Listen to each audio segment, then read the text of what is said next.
Hello అండి, మీ అందరికీ తెలుసా శాటిలైట్స్ పంపించిన తర్వాత ఆ తర్వాత ఏమవుతుంది, ఆ డేటా ఎలా వస్తుంది అనేది. ఇప్పుడు మీరు స్క్రీన్లో చూసిన వైట్ కలర్ రిసీవర్ ఏదైతే ఉందో వాటి ద్వారా మనకి డేటా అనేది రిసీవ్ అవుతుంది. ఆ స్క్రీన్లో చూపిస్తున్న డిఫరెంట్ రిసీవర్స్ మన హైదరాబాద్లో లొకేట్ అయిన వాటి గురించి గట ఆయన ఎక్స్ప్లెయిన్ చేస్తున్నారు. ఈ డిస్ప్లేలో చూస్తే కనుక డిఫరెంట్ శాటిలైట్స్ యొక్క డేటా రిసీవ్ అవుతున్న డాష్ బోర్డ్ డేటా అనమాట అది.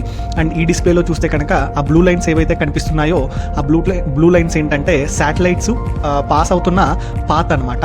సో అండ్ అక్కడ ఒక సర్కిల్ చూసినట్లయితే కనుక ఇండియా చుట్టూతా ఒక సర్కిల్ ఉంది చూసారు. అంటే హైదరాబాద్లో ఉన్న మన ఎన్ఆర్ఎస్సి ఇస్రో హైదరాబాద్లో లొకేట్ అయిన రిసీవర్స్ రేంజ్ వచ్చేసి ఆ సర్కిల్ అనమాట. సో ఆ సర్కిల్ ద్వారా పాస్ అయ్యే శాటిలైట్స్ని డేటా మనము రిట్రీవ్ చేయగలం. అంటే అక్కడ అలా పాస్ అయిన డేటా అనేది మనకి రిసీవ్ అవుతుంది అనమాట. సో ఈ ప్రోటోటైప్ మోడల్ చూడండి, పోలార్ శాటిలైట్స్ ఎర్త్ రొటేట్ అవుతున్నప్పుడు ఏ విధంగా రొటేట్ అవుతాయి పోలార్ శాటిలైట్స్ అనేవి చూపిస్తున్నారు.